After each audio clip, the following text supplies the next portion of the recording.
So I'm not exactly sure how I became Facebook friends with you, but I've enjoyed watching your life Yeah. develop and grow. Isn't that weird? I was like, good for her. You were advertising, getting to see your son one time, and I thought, good for her. And you got married, and I thought, good for her.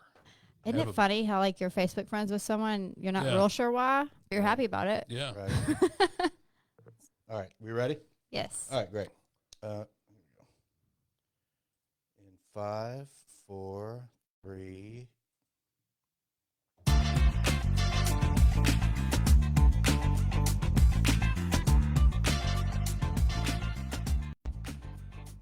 All right, everybody, we're back. This is episode number, I don't even know. 29. 29. 29. That's a big number. 29 is a good number. Yeah. The 29th episode of the Recovery Lab podcast series. I'm Drew Hassan. I'm Daniel Anderson. We are the Recovery Lab. So I'm getting kind of tired of the general intro spiel. But look, y'all, we have T-shirts, hoodies. That's how we support this awesome endeavor. Mm-hmm. You can also follow us on Patreon. I think pay $5 a month, and you get the honor of being a paid beneficiary of our endeavors. Absolutely, yeah. And some of the things that we're posting on Patreon just it'll blow your mind. Absolutely blow your mind. Go over there, go check it out. It's top-notch content. Absolutely. It's $5 a month. Go check it out. All right, so look, buy a hoodie, buy a T-shirt. You can get them on our website, recoverylabllc.com. We appreciate it. Well, thank you in advance for your financial support. Absolutely. Hoodie, I'm wearing one today. Yep. It looks good. T-shirt. Yeah, we got the T-shirts. We still have some hoodies left, and it'll get cold again. Yeah. So go check them out. This damn microphone stand. Oh, look, so I was kind of gently admonished about our language on the last lady that was listening to it. She said it was just, the language was too much. I had to stop, and I felt a little bit guilty. Okay. So, for what it's worth. Sure. That's happened to me before in an AA meeting. I know. It kind of gets away from me. I used to cuss a lot. But like lately, probably this past year or so, I cut it out for the most part. And so I don't know. I think we do that sometimes. We just get going, especially in the AA world. Oh, I know it. Yeah. Look, it's how many just part times of it. lately have I told myself I'm going to need something like Asbury University level revival to stop? Anyway, so we again beg you increase your input and involvement. Comment useful things. We want to try to be a hub of useful information for people in recovery. If you know where they give away Narcan, let that be known. If you know of something that would be of benefit to people in the recovery community, just comment that. We need it. Absolutely. Can you think of anything else? Is there? No, we've pretty much covered it all. I think, first of all, thank you so much for coming and hanging out with us. From what I've learned about you and seen about you, you have a story that is absolutely worth telling, and so let's just get started. Let's jump into it. All right. So what was it like? What happened, and what's it like now? And then we'll talk about other things. And I certainly want to talk about the illegal meetings that you held in the parking lots. But, Rebel. I love that more than you will ever know. All right, so give us a little history about who you are and what's happened. Okay. What I was like, I think a lot, every time I listen to an AA speaker tape or anything like that, the one thing I hear a lot is about how we all felt left out. I felt left out all the time, like as a kid. We moved a lot, so I was new. I was the new kid like every year pretty much. That's tough. And I just thought like my parents liked moving. But it turns out my dad was like a raging alcoholic, and he was like ruining our reputation and everything. I found that out when I grew up. God, I love my dad, but he had his alcoholism issues too, and so we moved a lot. Turns out that didn't help the addiction part, the geographical change, they say. But anyway, so I was a new kid every time. I was also real weird, and so that didn't help my case either. But you know, it was just kind of always that uncomfortable feeling. I felt left out at home. My brothers were mean to me. Um, you know, and there's the usual thing that kind of, not usual thing, but there's sexual abuse and you know, all that kind of fun trauma. And yeah, that was like my childhood, but we were always, you know, provided for financially, and so, you know, you're supposed to be grateful for that. I didn't start drinking until I think it was my senior year, and I was the last one to drink. And I like to think it was some like moral thing, but it's really, I was just like a contrarian by nature, and so everyone else was drinking, so I wanted to be the one that wasn't. And I still remember the first time I ever drank alcohol, Zima. And Zima, for real? for real. We've joked about Zima a number What was that of last? times. That's Yeah. last. Yeah. Yeah, I heard y'all joke about it. Yeah, that's, Maybe with Mart, I can't remember, yeah, I but think it's smart.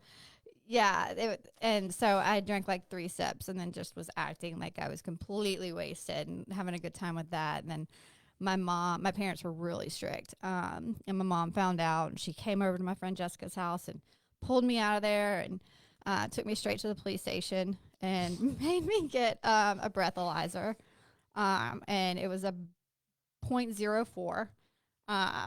Which didn't explain why I was stumbling and stuff. So you can tell I was like really playing it up, like this big drinking thing. But I got grounded for a long time and I didn't get to go to prom. You know, they were very Damn, strict. Mama came down on you Yeah, hard, what- right? She's tough. She is very tough. And it didn't, and I wanted to share that because I've heard parents talk about, you know, like mistakes they may have made and like maybe that's why their son or daughter turned out, you know, an alcoholic or an addict. But like my parents were very, very strict and I wasn't allowed to like do anything. And I still turned out to be a total wacko, you know. I went to Ole Miss and that's where like the drinking really took off, you know. And I was telling somebody one time how like I finally felt, I don't remember, like, you know, some people remember the first time they get drunk and the way exactly how that felt and all that kind of stuff. Like I just look back and remember when I drank a lot, and I think I've always drank, you know, like that. And I just felt prettier, felt funnier. I felt like everything was just okay, and it kind of romanticized life in a way. And so yeah, it made me feel good. Like it did a good job. Yeah, it worked. It worked. It worked really well for me. Not necessarily like academically. That part kind of went downhill. I almost went to Ole Miss and instead got shipped off to treatment, but I guarantee you I would have failed out instantly. Yeah. Yeah. I mean, I think I could have been anywhere, to be honest. I don't think being in Oxford helped, but yeah, that's where the drinking really took off, and everything in my life. School was such a low priority for me. I look back now, and you know, like I said before, I was very, you know, always like financially taken care of, all that kind of stuff. I never once worried like, where's the money coming from that's paying for this tuition, you know. I took advantage of everything, and I was so entitled. And the way that I look back at how I did college, it's still something I feel like a lot of shame about, because like my roommate, Ashley, she worked so hard, and I'm over here just partying it up, you know, all this kind of stuff. And I just had zero appreciation for anything in life. And all I wanted to do was drink. That's all I wanted to do. And just completely squandered the whole, you know, thing. Can I ask a favor? Of course. Can we, I need to like take a beat. Is it okay if I pray real quick? Yeah, of course. Yeah. Okay. God, please just enter this room right now. I am feeling really nervous all of a sudden, and I'm having a hard time coming up with the words that like you want me to say. And I feel scatterbrained, and I feel like my words are everywhere. And so I just need to take a minute and just thank you for this opportunity. and for bringing me here. And I ask that you just help me relax and continue this conversation and know that you're here with me. And I'm saying what I need to say to reach people because I'm just all over the place. So thank you so much. And we love you. Amen.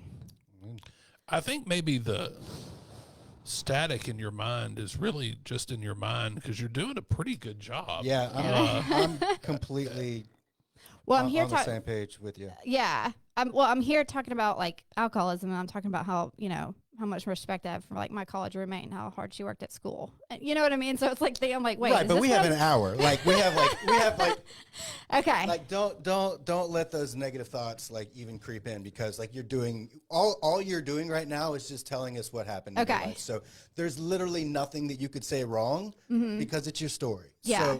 So don't let those nerves get in the way because God will speak through you. Yeah. God will let you know what needs to be said. So just chill. And just like enjoy being. It's tough. Like it's tough. Like it can be really, really difficult. But I just want you to remember that to ask that part that's trying to keep you safe and trying to protect you from saying stupid stuff. Ask that part to just take a step back. You appreciate their concern for you, but you're in control right now, and God is going to be leading you to take care of what needs to be said. So just ask that part to take a step back, and you're in control, and you're good to go. And so don't stress about this at all. I feel better now. We have an hour. So so you can see the time right there. Look, and nothing, I mean, even if it goes over, if it goes under, I mean, yeah, we're not like, our goal here is to facilitate a conversation. Our goal here is to talk with you. That's why we're here. We want to talk to you because we think that what you have gone through, what you have been through in your life is going to help someone else. So that's the main reason that we're here. So if you go off on a tangent about your roommate, she's great. She sounds incredible. She sounds incredible. Like there's nothing that you could say wrong as long as you're true to yourself. People are going to respond to this, and they may not, you're planting seeds right now by just being here. So that's huge. The fact that you're even here is incredible because you're willing to help. You're willing to tell your story, and not everyone is at a point where they feel comfortable doing that. And you are taking the bull by the horns and doing that. And someone will respond to that. Maybe not today, maybe not tomorrow, but sometime in the future, God is going to use what you're saying right now to help someone else in their struggle. So just completely disregard any nerves or anything. You're doing a phenomenal job. The audio sounds great. Everything is perfect right now. And you're just here to share your experience, strength, and hope. Okay. And you can't go wrong. Got it. And he's got the power hat. I got the power hat. Have that power hat. Yeah. Power hat. All right, so let's jump right back into it. Okay. All right, so we were at your roommate was kind of all on top of like studying. She's such a hard worker. Answer me this, was there a little bit of like, I mean, is there still some like guilt and shame associated with, like you said that you felt guilty a little bit about seeing her do all this hard work. What was it difficult? Did you feel bad because you knew that you should be working that hard? Or like, what was the disconnect there? Like, what was that? In my head at the time, I thought she was doing it wrong. Okay. I was like, why are you not wanting to skip class to go drink with me in this parking lot? Like, I don't get it. Right. And like, why are you so concerned about this test? Like, life is short, and like, right. And so at the time I wanted her to loosen up, and that's just how warped my thinking was. Right. In every sense of the word. Yeah, absolutely. Nobody comes into recovery on a perfect winning streak. That's so true. So like we have to be kind to ourselves, and that's just who you were, and that's just where you were at, and there's nothing wrong with that.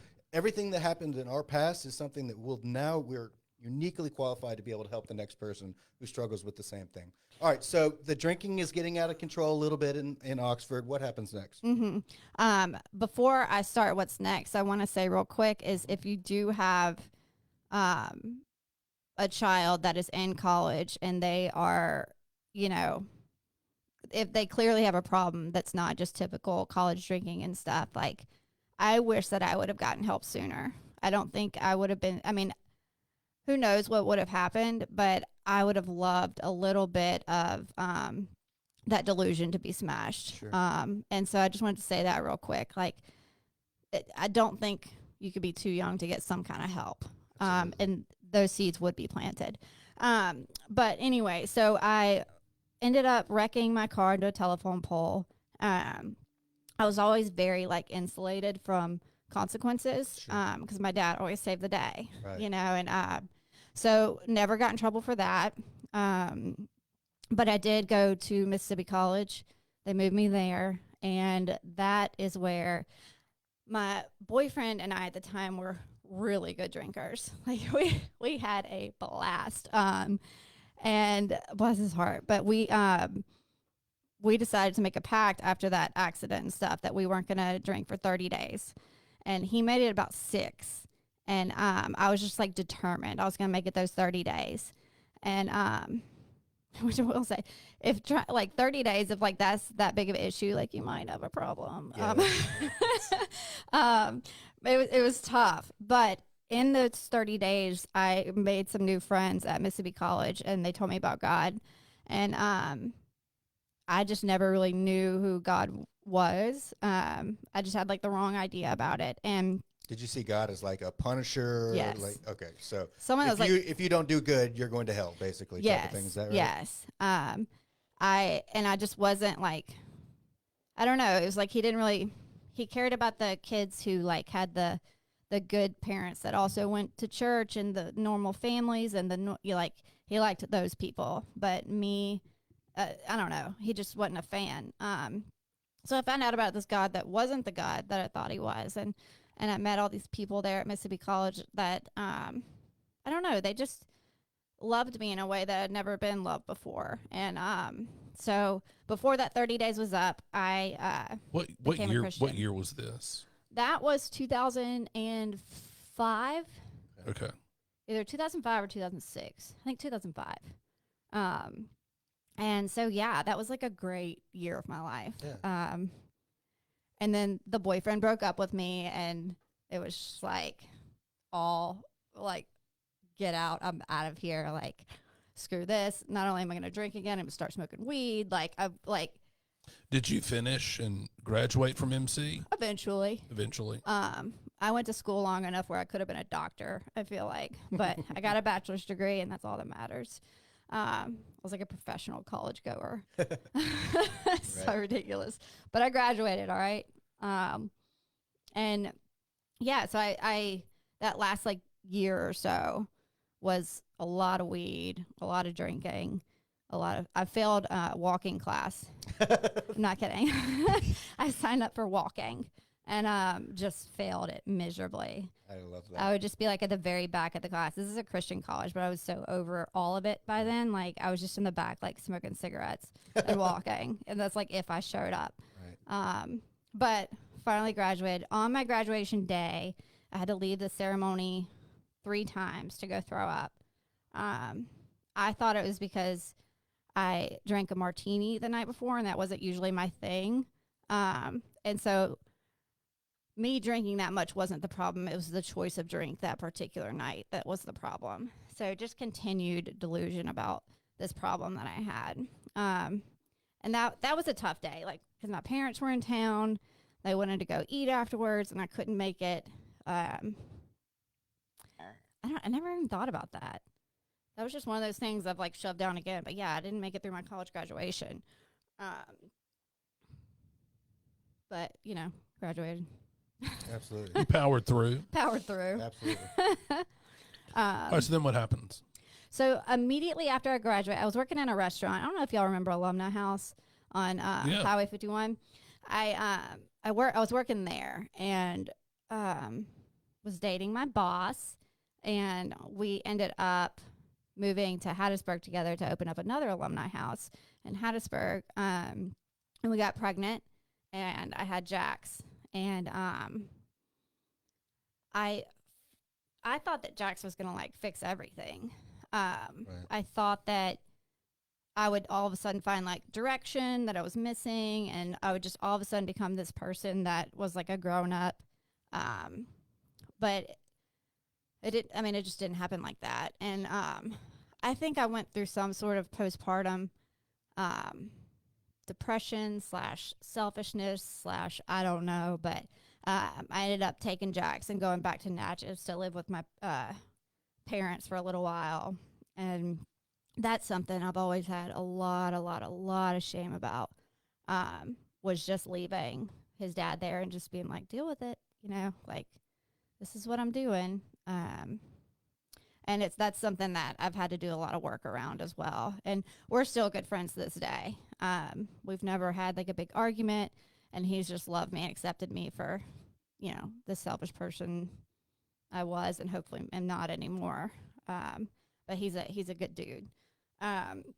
So yeah, I had Jax, went back to Natchez, met a singer, decided that was going to be the life for me. It's like, just going to listen to him play music. A groupie. Chill. Yeah. Professional groupie. I was a professional groupie.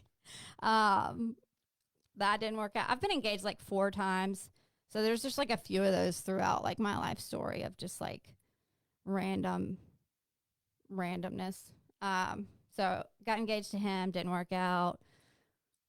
Probably started dating a new guy like a month later. I don't know. But yeah, I was in Natchez for a while. And then we moved up to the Jackson area. My dad opened a car dealership up here. Where should we pivot from here? Do we just keep going? Look, wherever the spirit leads you. I Okay. mean, really, there's a loose framework, in the very, very beginning, kind of thought, a loose framework would be a speaker meeting with questions. Okay. Just to kind of give you a little bit of a map. But Got it. we were talking about this beforehand, how we want to engage more like a conversation and a discussion. I like right, that. Right. Like we've had like a list of questions, and it's just like the conversation is just like broken up when you look down and like, oh, what am I going to ask next? Like, and it's not conducive to like a nice, smooth conversation. So let's just keep on moving forward. So you move back up here, and what happens next? You've got Jax, and you've moved from Natchez back to to Jackson. Yes. And Or back to Jackson. Jackson's dad is still in Hattiesburg. He was still in Hattiesburg. Okay. And he's just always kind of stuck around, locally in this area. But yeah, so I moved from Natchez up to the Jackson area. I start working at the car dealership for my dad. And I think that's throughout this time, like my drinking has kind of gone through phases. And that's one thing in my alcoholism where I've looked back and tried to remember, like, because before I moved to, it was actually Crystal Springs where we were living. Before I moved there, I never even kept alcohol in my house. I think because I was always at the bar. Now that I think about it, that makes more sense. But I wasn't, an at-home drinker. I drank a lot, but I just didn't have it in my refrigerator. Was there any pride associated around that? Like, well, I'm not like those guys that drink at home or anything like that. No. There wasn't even really any thought about it. It was something that when I went to treatment for the first time, I started kind of getting reflective about that kind of stuff. Sure. And because I think by that time, it was one of those things where I couldn't imagine not having alcohol in my house. Right. And so my brain was trying to think, my brain was just well, a couple years ago, you never even had it there. When there was a lot of investigating of when did this change. Right. Does that make sense? Yeah, when did you cross the Rubicon? Exactly. Right. Exactly. When did things become unmanageable? When did you? Right. Yeah. So how far from when you moved back up to Crystal Springs, how long a time span is it between that time and when you first stepped foot in a rehab facility or treatment facility of any kind? Okay. What was that like? The whole Crystal Springs era was really not a good one for me. That's where I did start keeping alcohol in my home, and I was drunk all the time. I would drink at work and just all day. I was an all-day drinker. And that just kind of became my new normal.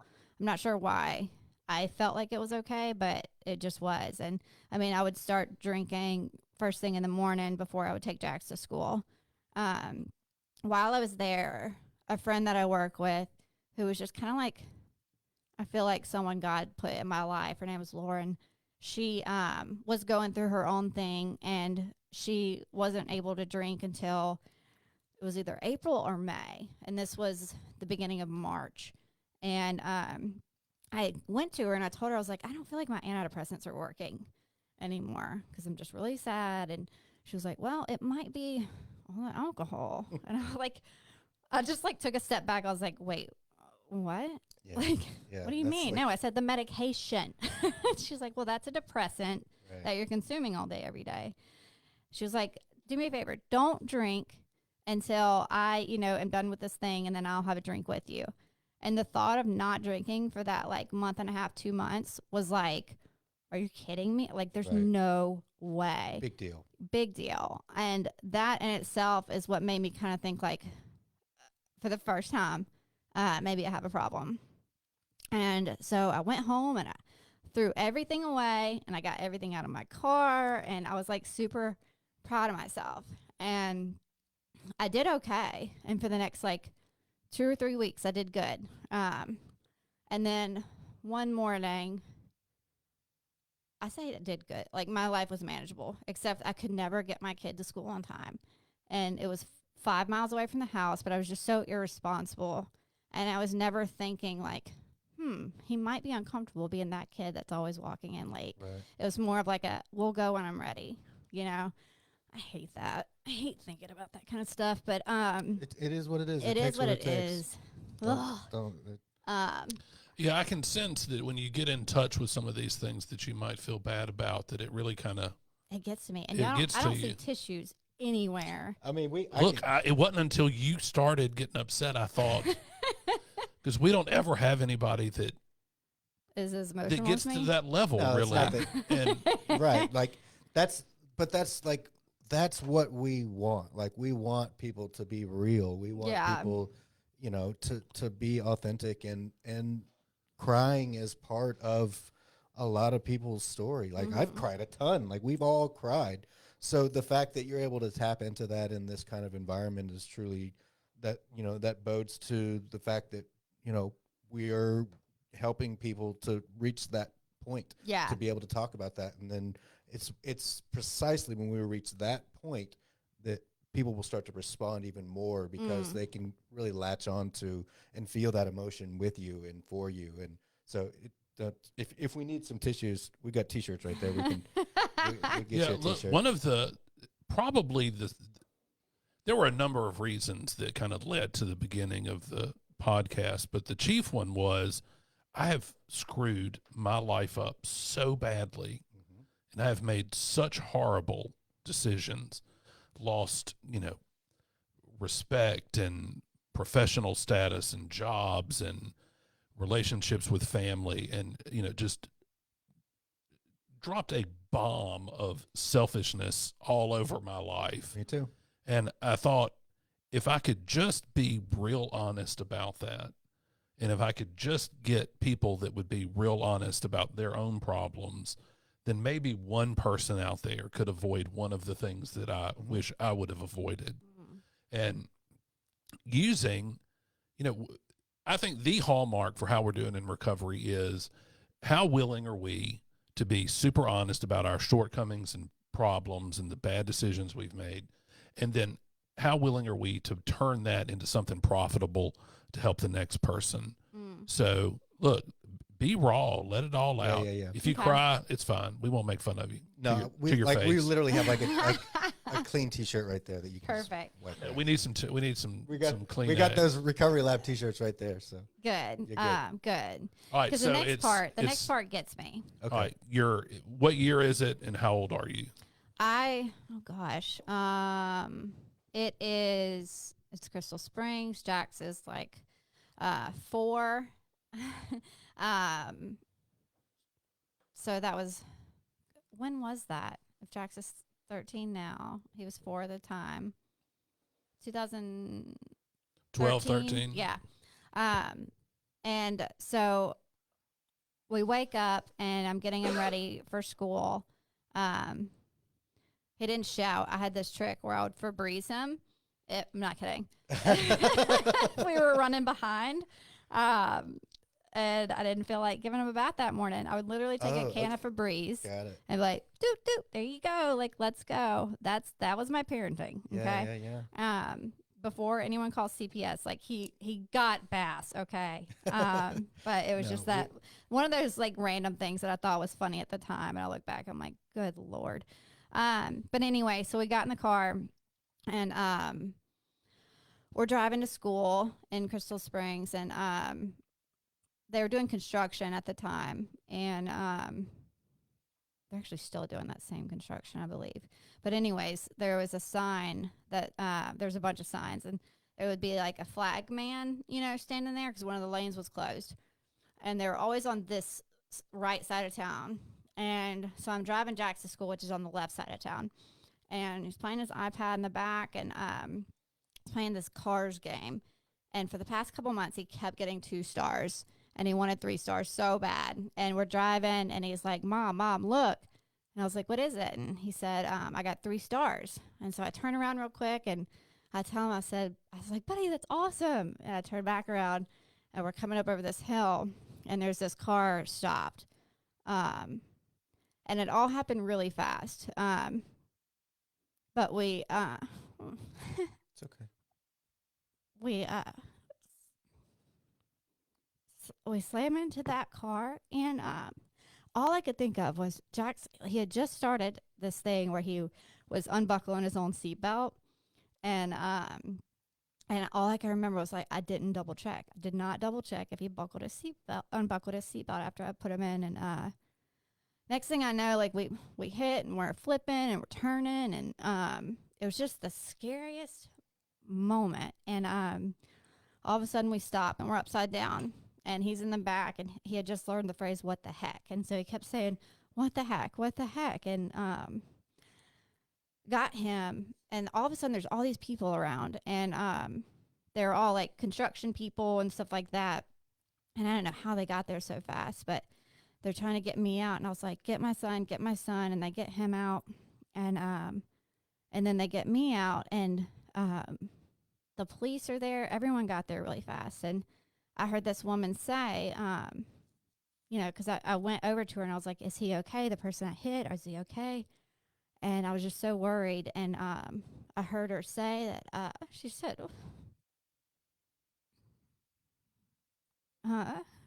we got one dead under the tire.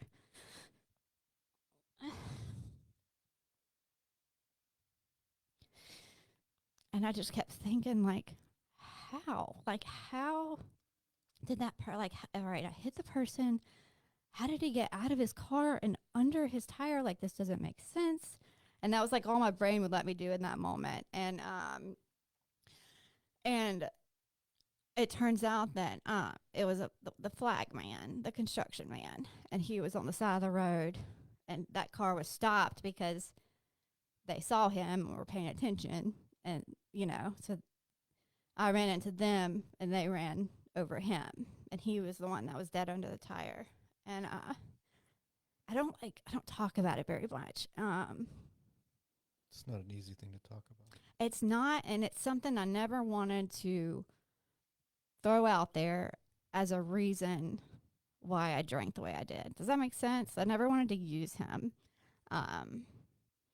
And so that was tough. That was tough, and it's a weird feeling when something is an accident. I know it was an accident, but it doesn't change the fact that I took someone off this planet. He was actually the same age that I am now, and he had kids. I mean, it's tough. It's tough. I don't want to exploit him and my own like trauma, but Sure. but that was a tough time in my life. And but it was such a God thing that there was nothing in my car and there was nothing in my system when that happened. Because if Lauren had told me at work to stop drinking for that moment of time, there would have been, and I would be in prison right now, and it wouldn't have been an innocent accident. So that was God showing up in my life in his own weird way. So moving on from there, I got in a relationship with someone I shouldn't have been in a relationship with. Not a lot of people know this about me, but it was a married man, and I broke up his marriage. And, you know, he was supposed to be the person to, like, save me. And I never, ever, ever, ever in my mind thought that I would be a person that says I was with someone that was married. But he was different. Right. You know, he was different. And it turns out he wasn't. It turns out that he, you know, I'm not gonna go into it, but that was a huge mistake in my life, and one that I don't like that I made. It's something that it bothers me that I even got into that. But when I was with him, because we moved from Crystal Springs, and we got a little house together in Madison, and You, Jackson, the gentleman. he had just he broke up with his wife and got divorced. And I went to bed for a year. I just drank all day, rarely took Jax to school. I had him enrolled at MRA, but hardly ever took him. And I justified it in my head saying, like, oh, is he going to learn his shapes like it's kindergarten? And I really believed that, in my head, I really believed that I wasn't doing anything wrong. I wanted to spend time with him. And so I would just get drunk and lay in bed all day, and he would be at the house with me. So I did that for a year. My parents finally intervened, and they did it in a smart way. My mom did it in a way where it was summertime, and she was like, let Jax come stay with us for a couple weeks. And so that sounded like innocent to me, because if she would have said, like, hey, you're not capable of doing this mom thing, let him come stay with me, my ego would have been like, how dare you? Don't ever talk to me again. And you're not allowed to see him. You know, like, that's what would have happened. But I was like, yeah, sure, that sounds fun. And a couple weeks went by, and I was like, well, this is easier. You know, like, they're taking really good care of him. And so. And I can do whatever I want now. Right. I was kind of doing that anyways, though. Yeah. You know? But it was just more of like, I didn't have to feel You're even guilt more about. free. Yeah. Yeah. And I knew deep down that he was kind of thriving with my parents. And so a couple weeks turn into the summer. Summer turns into school starting, and he's still there. And, you know, one of those it is what it is things that I wish wouldn't have been, but it is. And that's just what this freaking disease does to you. And even your babies, you know, don't get priority. So he starts school at Hartfield, and he's doing so good. And that's when I end up Googling treatment centers for myself. Like, I was so miserable. And I would sit there all day with a bottle of wine and tequila, watching Dr. Phil, feeling sorry for these poor people on Dr. Phil. I'm like, they have issues. It's like 9:30 in the morning, and I am wasted judging these people on Dr. Phil. Oh, but I ended up just getting so sick and tired of myself. I started Googling treatment centers. Do not do that. Like, I'm asking people not to do that. Find someone who knows treatment centers to get you in the right treatment center. I found some place in Memphis and drove myself up there. Don't do that either. And checked myself out within like 24 hours. And went back home, and then ended up, long story short, my parents found a treatment center in South Padre called Origins. The women's part was called Hannah's House. And Where is South Pod? Texas. Yeah, Texas. Like Corpus Christi. Mm-hmm. Yes. And I was super nervous to go. I was super nervous, ironically, to leave Jax for that long. Your brain was just looking for any reason, yeah, right? Yeah. But I went, and that was a real miserable time for me. And so it wasn't actually too difficult for me to go at that time. And that is where I first got introduced to the big book. I don't know if you guys know Chris Raymer and Myers Raymer.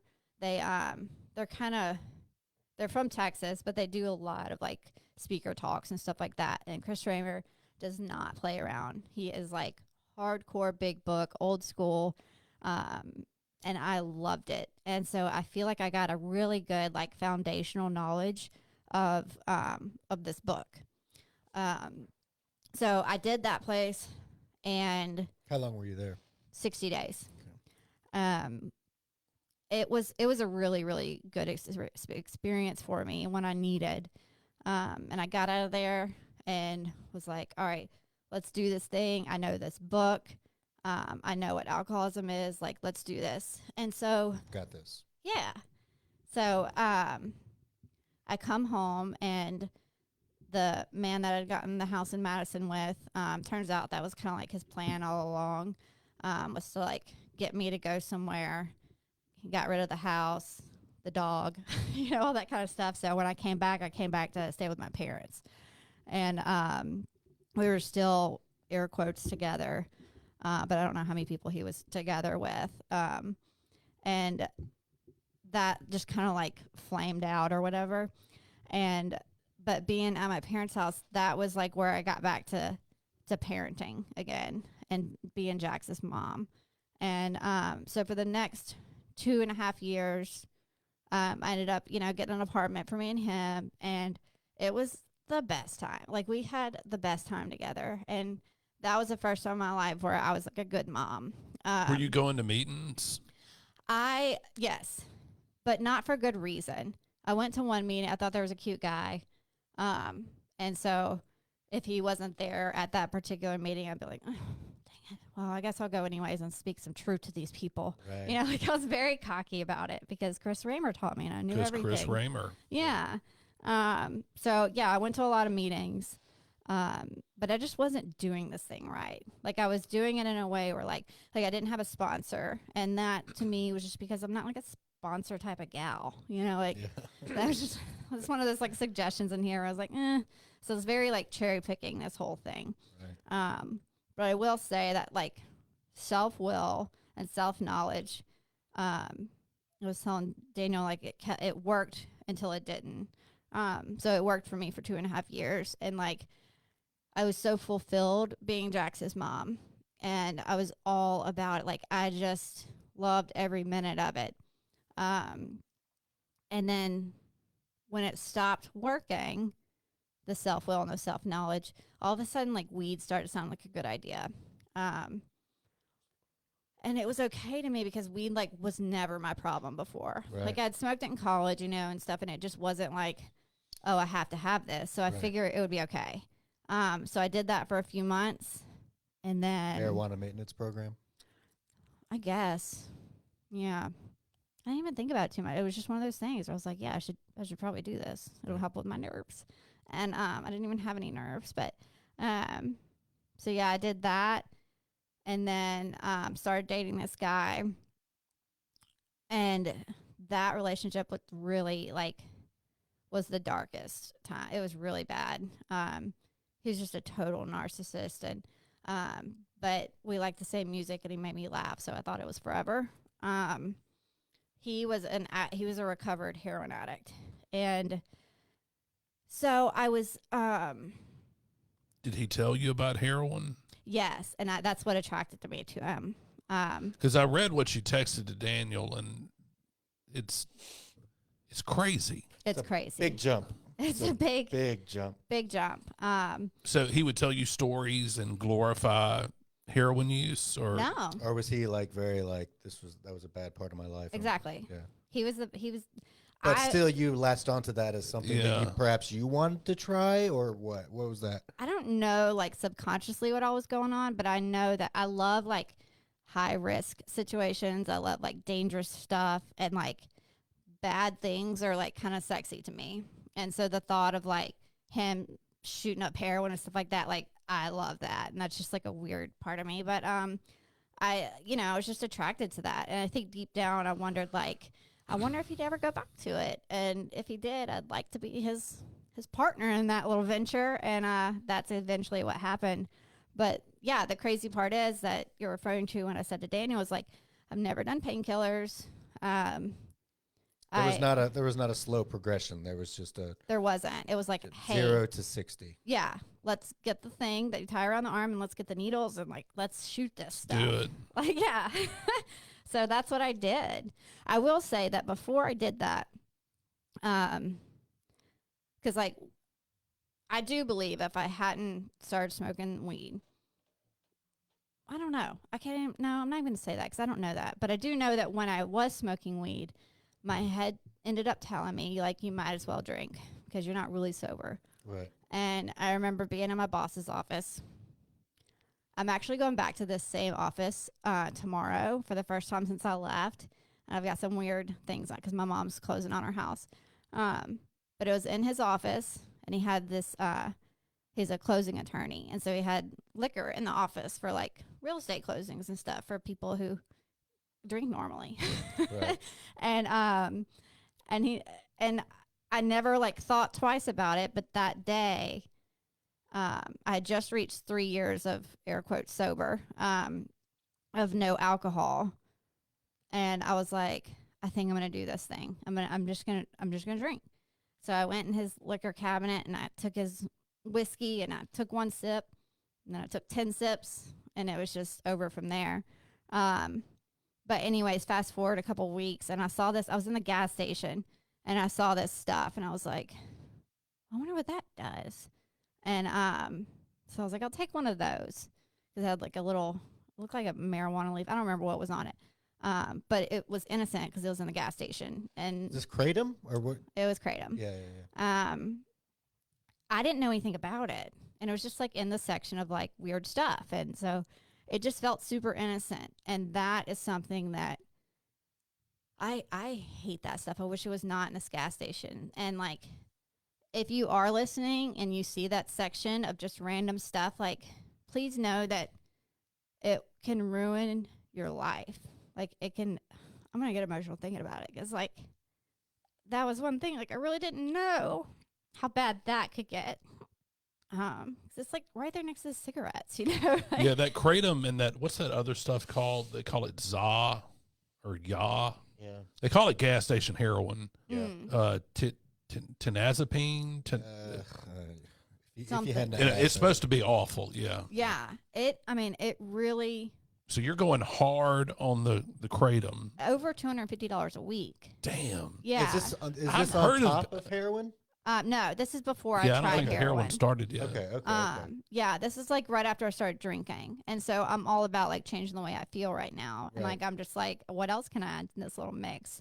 But nothing too bad. Like, and so, you know, not innocently, but I bought one of those things, and next thing I know, I'm, you know, over $250 a week on this habit where like even the guy at the gas station, like, I have like my different gas stations where I'm getting it from, and I'm like asking him like, well, when are you getting more? Because I would buy him out of this Wow. stuff, and I remember the way he would look at me, and it was like he was worried. I've got one of those guys in my story. The gas station at the corner of, it's on the corner of Lakeland and, Oh my God, is it the same? I don't know. Grants Ferry?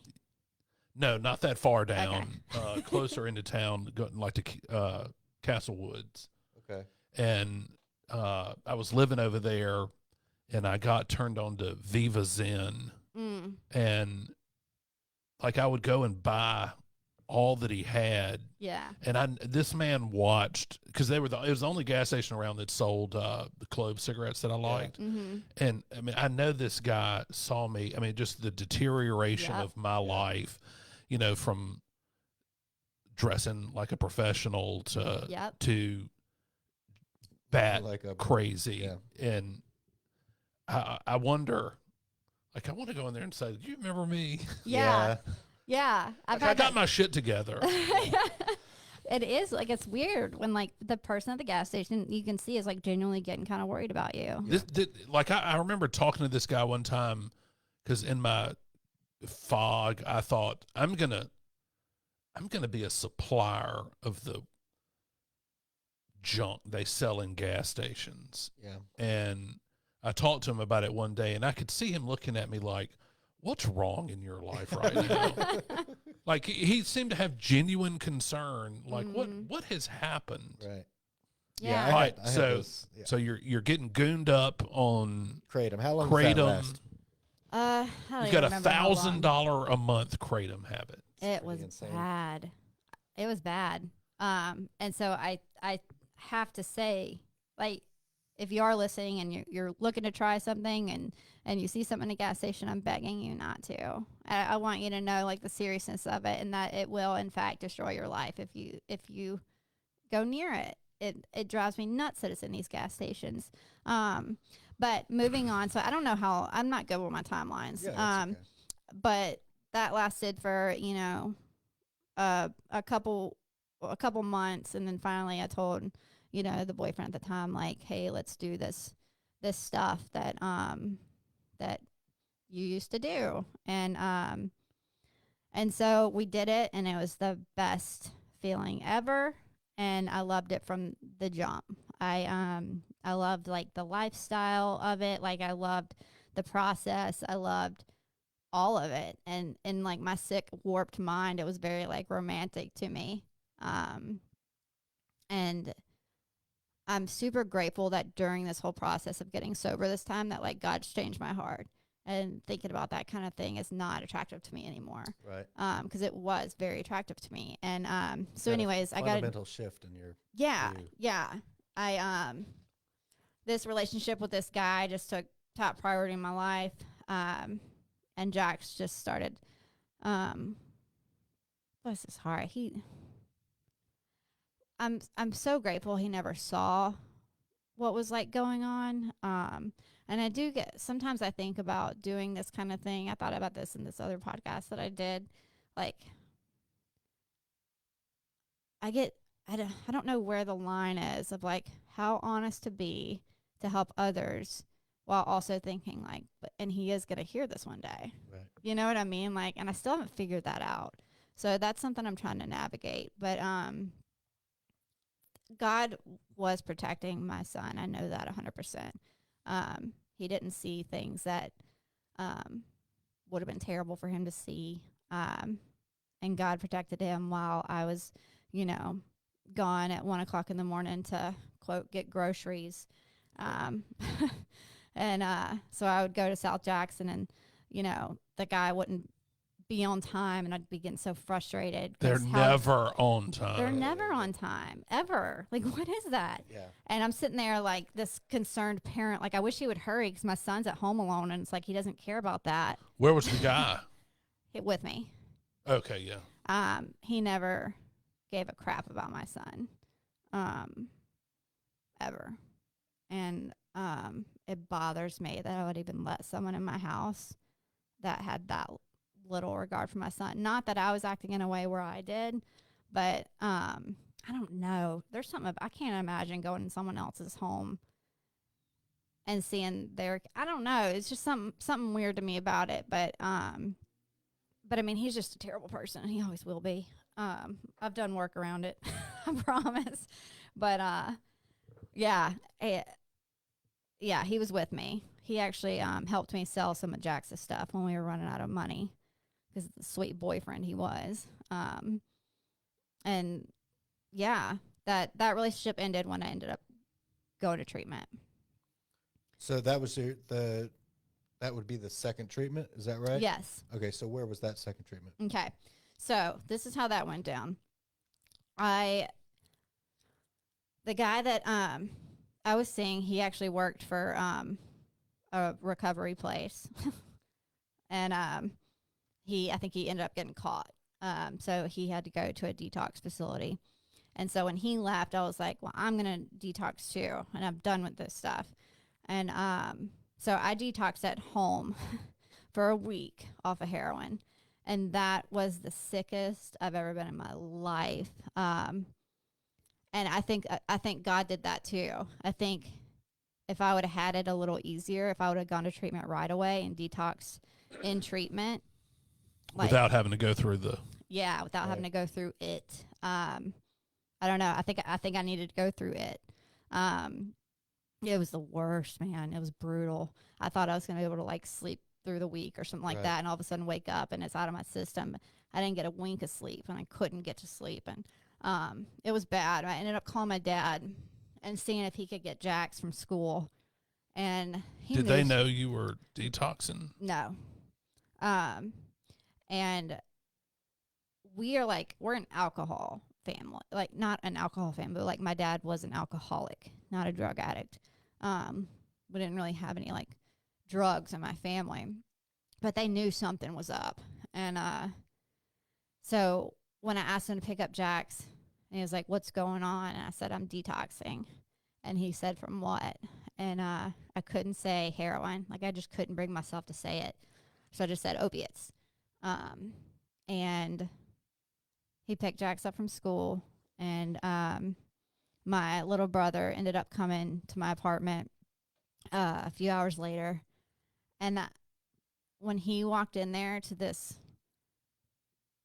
place I was living, and just there's just 100 pizza boxes in the kitchen, and, needles all over my bathroom. And I'm down, I'm like 110 pounds. And I'm just broken. And for my little brother to walk in there and see me like that was tough. And I remember I had liquor bottles around. I decided I was gonna lie and say like I'm not doing anything, but I was drinking like crazy that week just to like relieve something. And so I remember like looking at my brother and just like telling him like I'm not drinking. Like it's just sitting there. It's old, and like just that exhaustion of like trying to keep it up, trying to keep up, and like, As if that's going to make up for the fact that you're living in filth and Right. squalor, and there's junky Yeah. accoutrement everywhere, and I promise that's not mine. Right. there isn't a spoon left in your house. Nope. And I remember being just filled with shame. And I knew my parents were, figuring something out behind the scenes. Were you working? How are you supporting? I mean, I ended up quitting my job for the real estate attorney. I will say, I'm jumping ahead, but making my amends to him was something I never would have done in that program that I was working the first time I got out of treatment. I would have thought of that as more of like an option. That was a requirement this time, and that's something that meant a lot to me to be able to do. But I ended up walking out of his office one day because I was like, I'm over this place, and never gone back. So the last couple months leading up to before I went to treatment, I was just at home.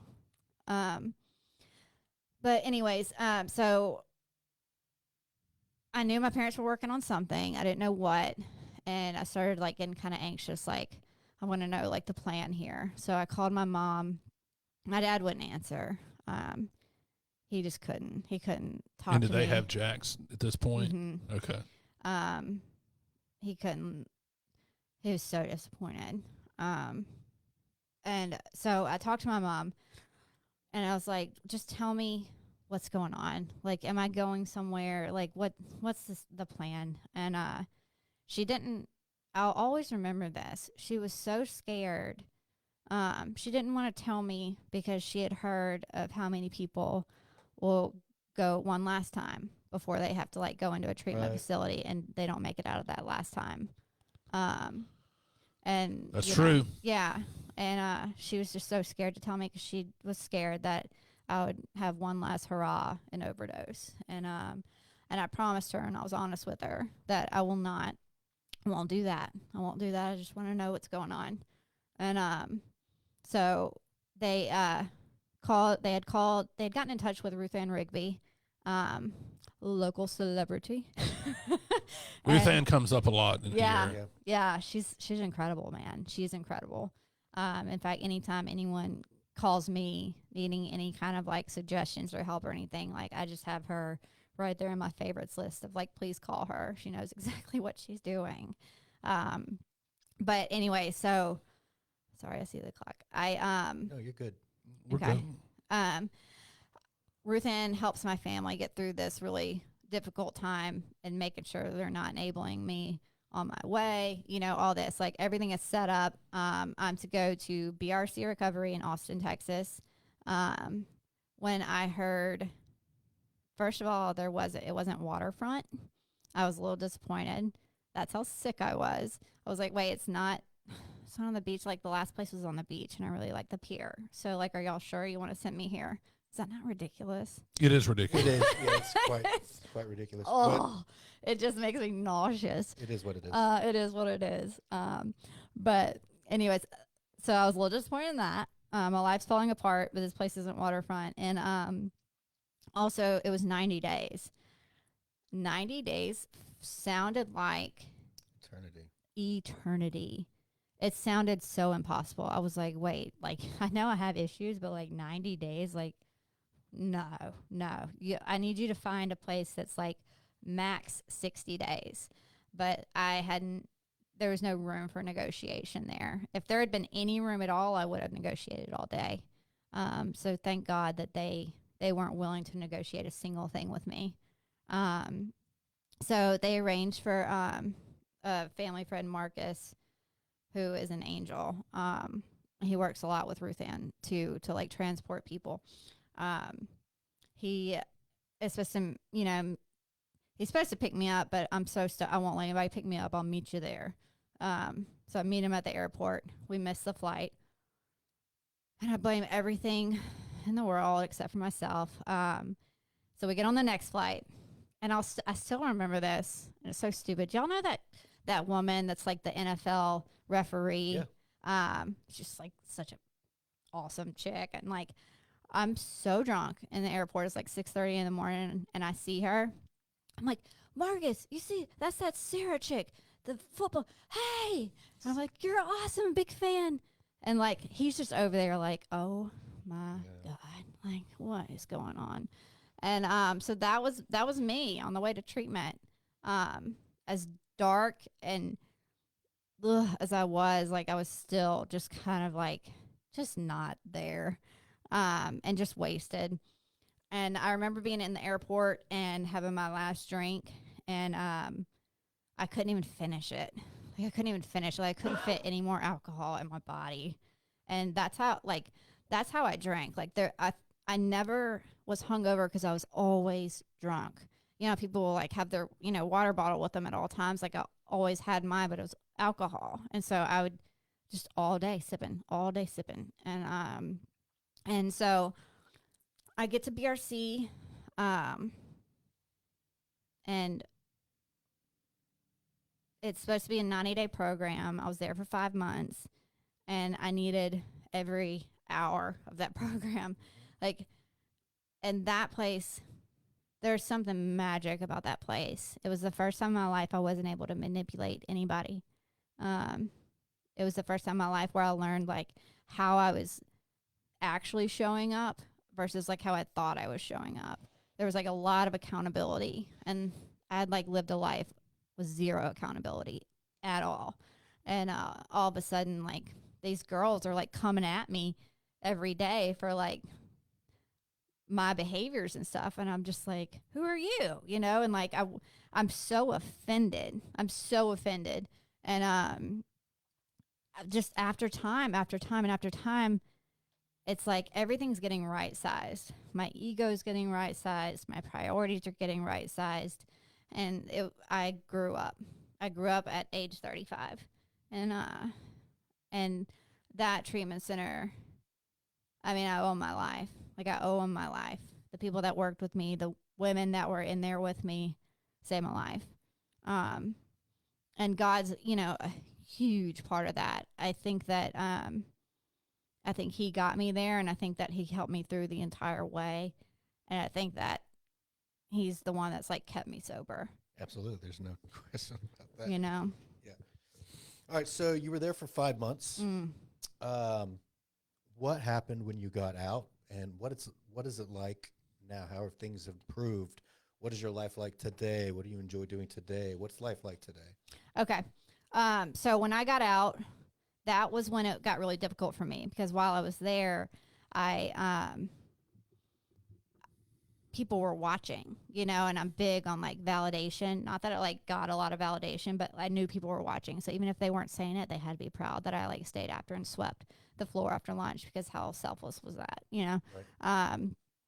So when I got out, and it was just like me, like I struggled really hard. And for those first, I'd say 3 weeks out, I really wanted to get drunk. I really wanted to get high. And I was disappointed in that, but I was just like, I really like, because if I do it now, then I can start over with like the sobriety date and stuff, and I won't be that far down the line to where I won't lose that much time. Right. But I had this thing, it's called a Segway coach. And it's sort of just like this accountability for when you get out of treatment, just kind of helps you get back on. And she's the one that told me, like, just keep going. Like all this stuff you're feeling and stuff, super normal, but it'll pass. Just keep going. And so I did. And got super plugged into AA there. I love Austin AA. I love it. I found some meetings there that just were a hit every single time. And I loved it. I got very involved there. I worked for a restaurant for the first year and just did what I was supposed to do. And I was super happy. It was really difficult being away from Jack's. But I had women who were also mothers that were telling me, like, just trust the process. Like, you're not ready yet. You just keep following these suggestions and do what you're supposed to do. So I just put my head down and just kept doing that. And I completely trusted the process. And in the meantime, I would just FaceTime Jax a lot, and we would have to have our relationship that way. And I did it right for the first time in my life. I did something right the way it was supposed to be done. And March of 2020, the pandemic hits, and I remember I was at my home group. It was called Allendale, and they announced all right, well, the rooms are closing. Like, this is what we have to do. And I remember thinking, we can't do that. We can't do that. And so we all went and ate Mexican afterwards, and we were just talking about how weird this whole situation was. It was just so gnarly. It felt so weird. And there's this man named Bob in our home group, and he, the next day, said he would be in the parking lot if anyone needed anything. And so me and a few other people went, and it was just a cool feeling. And there's another woman there, Mercedes, and me and her got together, and we were like, let's do this. Let's keep doing this thing, this parking lot thing. And so we just got together, and we were just this duo that we were on fire for this. And so we started a Facebook page called Austin Pop-Up AA, and we would come up with places all over town to meet. And because in Austin, there's a lot of treatment centers. And so there was a lot of people constantly getting out of treatment and back in the real world. And we wanted somewhere for them to be able to go. And so we would meet in parks and parking lots and all this kind of stuff. And we would just sort of be on call as well. If people were struggling, and we'd put on the page hey, who wants to do a meeting? Meet here this time. And it was just fun, man. Because everyone had gave you a sense of purpose. Yeah, absolutely. But everyone would just have this fighting spirit of I know we can't do this, but let's do this because this is what we do. This is appealing to every person in recovery who enjoys, breaking the rules. And Right. Yeah. I know we had watch out for cops and stuff because there's more than 10 of us gathered, but we were who cares? Yeah. This is us. This is our recovery and us all against that. the world. Yeah. It was, and I was telling Dad, it was probably one of the best times of my life. It's just those meetings and those groups, and it was amazing. It was amazing. When I talk about that and I look at life now, it feels different. And when I was getting ready for this podcast, I was wondering, who is God putting out there that I'm supposed to be talking to? Is it someone that just got out of treatment, or is it someone doing I don't know. But the fact of the matter is, in full transparency, I came to Mississippi. I ended up getting a job at that treatment center and working for that treatment center, and loved it. It was the first time in my life where I loved a job that I was doing. And I got a phone call on February 4th that my dad, his cancer had just gotten married in September, and he couldn't come to the wedding because he had cancer, and they had to do an operation. They had to remove like half his nose. And so Jax actually walked me down the aisle and gave me away, and it was really special. And I had a hard time. My dad wasn't there. And so February comes around, and I get a phone call, and my dad had gone to the doctor, and his cancer was all in his neck, and they said that it's going to reach his carotid artery, and his carotid artery is going to explode, and he's going to bleed out and die, and that's going to happen really soon. So I had to get on a flight and come home and take care of him until he died. And so for a couple months, I just watched my dad. Deteriorate. Yeah. And he had this big hole in his neck, and it was disgusting. It was the grossest thing.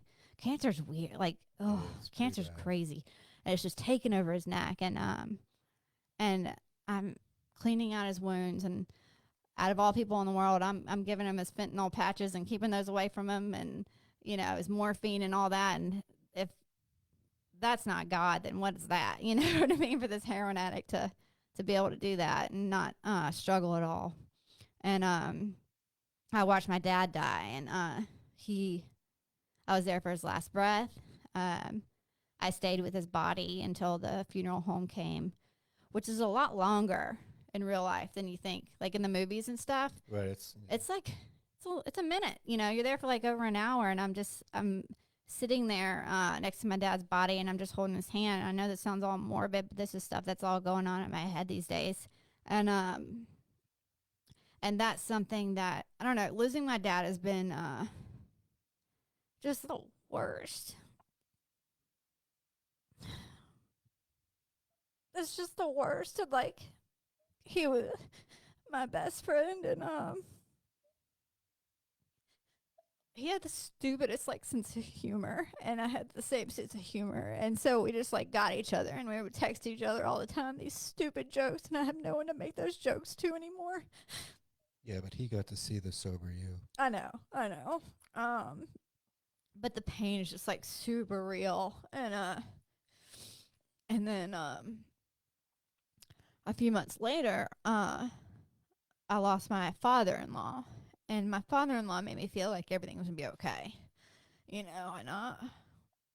he was just such a solid, like, rock. And losing him, just, I don't know, it sucks. It sucks. There's a lot of things that have happened this past year that really suck. Leaving my job sucked. Leaving Austin sucked. Leaving my recovery community. All that. And but then good things have happened. I've got Jax back, and that makes me so happy. Like, just like taking him to school, and like, I don't know, being his mom is like my favorite thing in the world. So that's the good thing that's happened. I had a baby, and that's another good thing that's happened. And so a lot of bad things have happened, and a lot of good things have happened. And that's just like what this sobriety thing is about, I guess, is like doing all of that and feeling all the things, and you just keep going, and using the tools of the program to exactly not go back out there. yeah, exactly. I think that I've struggled with comparing Jackson AA to Austin AA. I think that I struggle finding like a new group, and I've been to a few meetings, and it's just an honest struggle for me. And I just keep trying new ones. But I'm not going at it the way that I used to. I'm not going at it with like that desperation that I used to, and that bothers me. And I almost told y'all before you asked me to come on this podcast, like, you don't want me because I'm not doing this thing like I'm supposed to do. But then I started thinking, well, maybe someone else isn't either. Nobody does this program perfectly. I could do it a lot better.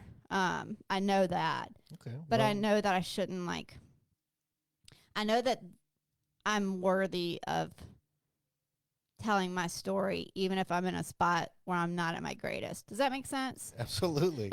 That's the. You're like, that's literally what I'm trying to tell you. I mean, we're not perfect by any means. We're just two drunks that talk to people. Like, really, that's. Look, I spend the majority of my time thinking that everybody is basically full of shit, right? I mean, I'm pretty, I'm pretty pessimistic about. I mean, I just think that people give into emotion too much, and that it's all over. We have this ongoing debate about my dislike for emotion and feelings, because I just think they're. We're gonna have a whole episode on that. In the long run, they're Whole not good season for us. on that. But I think that we have to practice how to extract the joy out of feeling good about what we're doing that's good. Because even though we're much more practiced at extracting the bad, coming up with things to complain about, coming up for reasons why. Like, we're great at that. And we are not great at feeling proud of ourselves. True. Like, if you had to be anywhere near fentanyl or morphine and didn't use any, that victory. Right? Yeah, if you were there for your dad, victory. If you were there for your husband when his father died, victory. If you're here, victory. And so we've got to look. We're just not good. Every day you don't get messed up is an absolute victory. This is true. That's we couldn't do that before. Our bar is pretty low, right? The bar is low. But You didn't get high today? we do all of these things that are great. And I know for me, I'll think, well, I had fear when I did that. So that lessens how good I should feel about it. Or I did this with trepidation, or I didn't, I didn't feel, I barely eked by. Well, hell, that's winning. I mean, yeah. And And we got to be kind to ourselves too. You know what Yeah. I mean, like, yeah, we all did some. I mean, Drew and I were talking about before we started before you got here. Like, we did some scandalous things, just some awful, just things that a human should never do. Tell me one of yours. I mean, on what topic? Yeah. I mean, One. I know one popped in your head. What is all right, it? look, all right, so when Daniel your and I first house? met, we're, well, we don't need to tell a lot of those stories, but, so I can remember I had just gotten a divorce and I had 3 small kids, and my parents helped me get this house, this great house, and I finally have my 3 kids. So I'm talking about like they're 2.5. One is 2.5, and 2 are a year ish, somewhere around there. They all sleep in, pack and place. And I'm so high on meth with them over there the first night they spend the night at my house. And I am as geeked up as I possibly could be, right? I'm like out of my mind. And I know the sun is not far away. And I'm thinking, how am I gonna get them ready and to daycare? Like, and so I called my parents. I waited until I could pass off that I had just waked up, right? And I took a shower, and I can remember looking at my kids and just feeling this overwhelming sense of guilt, shame, and remorse about having, stayed up shooting meth all night long, while I'm supposed to be, father of the year here. And just the lies that are told in furtherance of just existing. I mean, every person that came anywhere near my sphere, I told a lie to in some fashion. You lied to me? I even lied to you. Dude. I mean, how many ways have we sought to change how we feel about ourselves? I mean, you certainly said you hop from man to man, looking for women to change how I feel, looking for relationships to change how I feel. I mean, what lie have I not told? what horrible person have I not been? I mean, Yeah, it's so tiring. It takes so much energy to lie. Like for me, it was just the lying to my wife on a regular basis and just choosing me over my son and my family without fail, no matter what. I mean, we could, if you want to subscribe to Patreon, Drew and I can tell some stories over there on Patreon. I mean, look, if you want to hear some crazy shit, this is a good story. What do you So I bought a bag of what I thought was meth one time, and I'm pretty sure it was angel dust. So, like, I am out of my mind. But do you want to hear this story about about when Rankin County sicked the attack bobcat on me, or do you want to hear about the guy that got shot in my driveway? I mean both. Okay.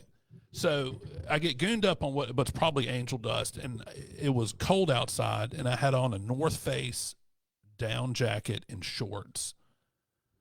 You gotta pee? So bad. Okay. Pee real quick. Yeah. I really want to hear this story. Hold on. Okay. Yeah. Go down the hallway to the left, or go all the way towards the. Here, I'll show you. Can we pause it? No pausing.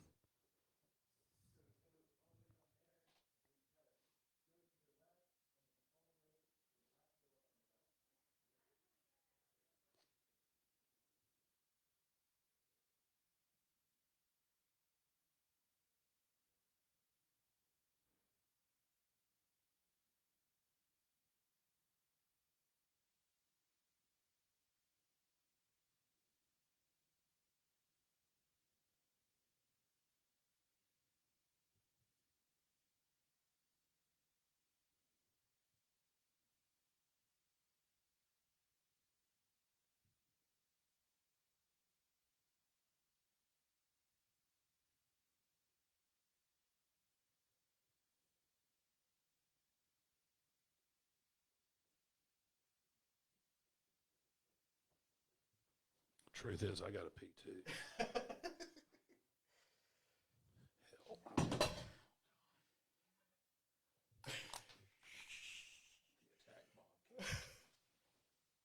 All right, let's get this going here.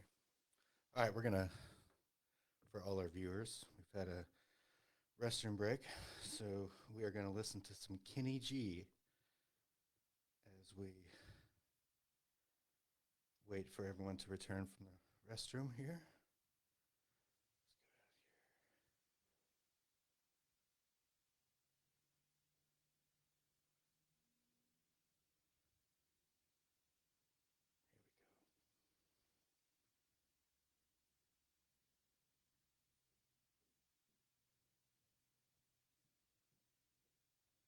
Sorry for my timing. No, you're good. It was getting to the point where I couldn't breathe.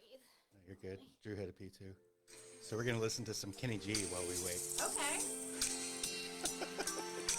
Down. Wait, this is not Kenny G. All right. Okay. Are we live? Yeah, we're still live. Whoopsie. That's all good. You know what I've decided? What? I think you need better lighting. Like, what are you thinking? Well, better lighting and a better angle. I know we're limited though. Like With that's the the only space. place. Yeah.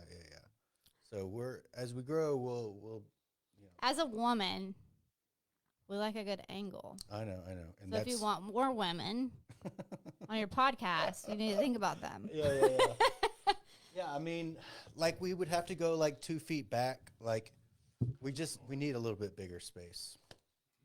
Whose place is this? It's Drew's landlord. So my office is right next door, and the landlord just lets us. What do you do in your life? I work at a law firm. You're a lawyer? Well, I have a law degree. So you're a lawyer. Yeah. I mean, I don't practice. But he repassed the bar in July. Because of some of these stories. Yeah. All right. So let's tell your stories. If you want to tell your stories, let's tell your stories, and let's wrap this up in 5 minutes. 5 minutes. 5 minutes. All right, so get gooned up on probably angel dust, and I believe that Rankin County Sheriff is at my house, and I sit in my driveway. I've got a law degree and a practice at this time, and I sat out there for so long that my legs end up getting sunburned. And I think to myself, well, they haven't put the handcuffs on. They're not there. Okay, noted. I mean, they're not there. And I decide, well, they haven't arrested me, so I must be free to move, you know. So I go inside, and I think they have sicked an attack bobcat on me. And like it's in the room next to my kitchen. And I'm going to fight it off with the frying pan. And I hopped up on the counter, and I'm armed with the frying pan and the Is that where the window got broken? that's why the window was broken. And so, like, I'm hollering, help, help, help, and all this shit. And, I mean, my poor neighbors, I mean, there's really no telling what all I did. I can remember sitting out on my back porch one time with my hands up in the air for so long that, like, my shoulders locked in place because I think that Rankin County Sheriff is creeping up through the backyard in ghillie suits. You know what a ghillie suit is? I do. All right, so, I mean, just the insanity of this life persists. And so I don't know how I didn't end up going to jail that night. I mean, they didn't find anything, thank God. So I have a client. He's a criminal defendant. I get him off. I quickly realize that he's into drugs about like I am. And so he ends up back over to my house. And we engaged in some criminal activity, and he wants to go rip off this drug dealer. And I think he's left to go do this. And I'm standing in my kitchen, and I hear this kind of cracking noise. And he's a great big guy. I mean, he's nearly 7 feet tall. He's a huge man. And he comes stumbling back in, and I'm like, what in the hell? He'd gotten shot in my driveway. He didn't die or anything. He may be dead now, but so I'm sitting there, and he's like, his lips are turning purple. Oh my God. There's no blood anywhere. And I think, all I can think is, if you die in my living room, my ex-wife is never going to let my kids, never going to let me see my kids again. That's a big no-no. So I sneak out, and I call 911, and Rankin County Sheriff is there with the quickness. Before they get there, he takes off, and I'm left to answer, you know, why did somebody get shot in your driveway? So, I mean, you're not the only one that's got crazy tales and crazy stories. I mean, we can go on for a long time. Daniel was around. I mean, we can both attest to the poor decisions that the other made. All in furtherance of trying to feel different about ourselves, you know. Yeah. Chasing this thing. Chasing, yeah. Be it with drugs, relationships, risky behaviors. I mean, anything that'll make you feel different. Yeah. It's crazy how it's crazy how much changes in sobriety when you're like doing this thing the way you're supposed to. Like, just thinking about all the stuff that we've talked about today, about, you know, so many of the mistakes I made with Jax, and how, like, I can stand here to say, like, that I'm a good mama. Like, today, like, I'm a good mom. And I know that there's this woman, Marsha Stone, who I just love. She's like my spirit animal, but she says, like, on my own power, I'm not a good mom. And so, like, that's one thing that I remember is, like, not only, like, on my own power am I not able to stay sober, I'm also not able to be a good mom. And so I think about that, and I'm just grateful for that. I think about the things that I used to be attracted to versus, like, what I'm attracted to now. And what I'm attracted to now is, like, my husband standing next to me at church this morning. You know what I mean? And, like, I look over and I see him praying, and I'm like, wow, that's the sexiest thing he could possibly do. You know what I mean? And, like, it's crazy what, how much changes. Well, and just how perverted our thinking is. Yeah, it's pretty bad. Before we have, you know, some sort of awakening, you know, and Christians call it, you know, an awakening, or, get the Holy Spirit, or AA says, you know, you have a spiritual awakening, and Mm-hmm. It's Yeah, good. It's good. I'm awake. Yeah, absolutely. Well, stay woke. oh God. Okay, we're We're not gonna go there. we're gonna cut that out. All right, listen. Thank you so much for coming and joining us. This has been Yeah. amazing. You did phenomenal, and this is gonna touch somebody. So I hope so. you did a phenomenal job. So thank you so much for coming. Drew, do you have anything else that you wanted to add? No, look, I appreciate how raw you were. I mean, really, I'm floored. I only cried 4 times, so like It was good. that's a good record. I love it. No, I mean, who can ask for better than that? Yeah, I appreciate you guys. absolutely. Thank you. Thanks so much.